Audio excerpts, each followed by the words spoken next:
एक गांव में गंगा देवी रहती थीं।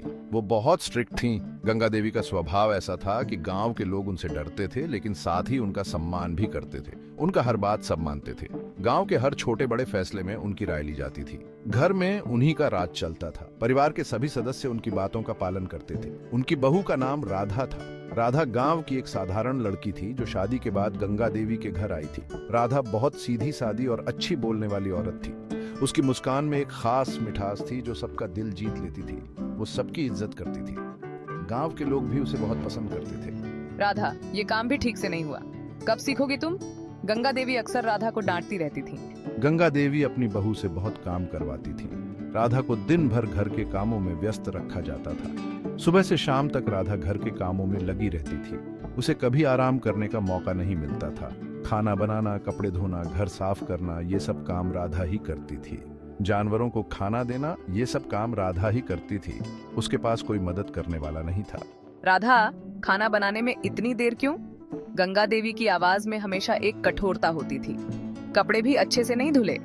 गंगा देवी को कभी भी राधा का काम पसंद नहीं आता था।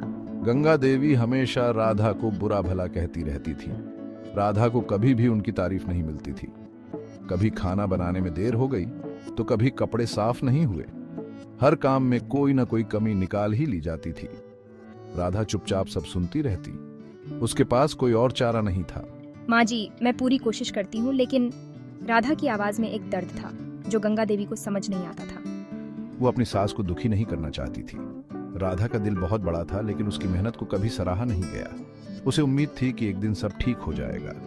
राधा के दिल में एक उम्मीद की किरण थी जो उसे हर दिन जीने की ताकत देती थी।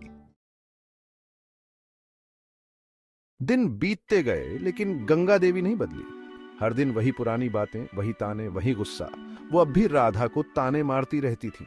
हर छोटी बड़ी बात पर उसे नीचा दिखाने का कोई मौका नहीं छोड़ती थी। कभी कभी तो बिना बात के ही राधा पर गुस्सा हो जाती थी। राधा को समझ नहीं आता था कि आखिर उसकी गलती क्या है। राधा, तुम एक निकम्मी औरत हो। तुम्हारे बस का कुछ भी नहीं है। तुम्हें कुछ काम ढंग से नहीं आता। हर काम में तुमसे गलती हो जाती है। राधा अब और बर्दाश्त नहीं कर सकती थी।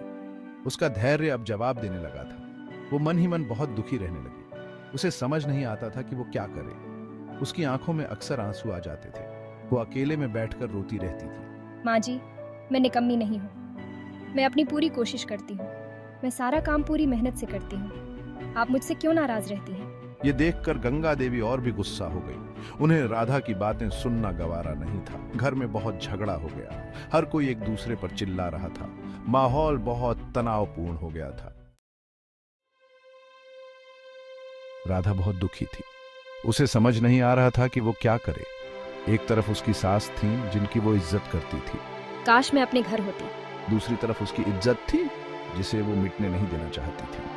वो अपने कमरे में गई और बहुत रोने लगी। उसे अपने माँ बाप की याद आ रही थी, पर अब वो शादीशुदा थी और उसे अपने पति के घर में ही रहना था। राधा का रोना सुनकर उसके पति आ गए। वह तुरंत कमरे में आए और देखा कि राधा बुरी तरह से रो रही थी। उन्होंने राधा को रोते हुए देखा तो उन्हें भी बहुत दुख हुआ। वे उसके पास गए और उसे सांत्वना देने लगे। क्या हुआ? तुम इतना क्यों रो रही हो? क्या किसी ने कुछ कहा है? तुम इतना क्यों रो रही हो? मुझे बताओ, क्या बात है? राधा ने अपने पति को सब कुछ बता दिया। उसने बताया कि कैसे गंगा देवी उसे हमेशा डांटती है और उसकी बेइज्जती करती है। उसने बताया कि कैसे गंगा देवी उसे हमेशा डांटती है और उसकी बेइज्जती करती है। राधा ने कहा कि वह अब और सहन नहीं कर सकती। राधा के पति गंगा देवी के बेटे थे। उन्हें अपनी माँ का स्वभाव पता था, लेकिन वे यह भी जानते थे कि राधा एक अच्छी औरत है। उन्हें अपनी माँ का स्वभाव पता था, लेकिन वे यह भी जानते थे कि राधा एक अच्छी औरत है। वे सोच में पड़ गए कि इस समस्या का समाधान कैसे निकाला जाए। सब्र रखो, मैं माँ से बात करूंगा। मैं उन्हें समझाऊंगा कि तुम्हारे साथ ऐसा व्यवहार करना सही नहीं है। हम मिलकर इस समस्या का हल निकालेंगे। घर का माहौल बहुत खराब हो गया था। गंगा देवी और राधा के बीच दूरियां बढ़ती जा रही थीं। गांव के कुछ बड़े लोगों को इस बात का पता चल गया। वे गंगा देवी के घर आए। गंगा देवी बहू घर की लक्ष्मी होती है। उसे बेटी की तरह प्यार दो, नौकरानी मत समझो। बड़ों की बातों का गंगा देवी पर बहुत असर हुआ। उन्हें अपनी गलती समझ आ गई। राधा, मुझे माफ कर दो।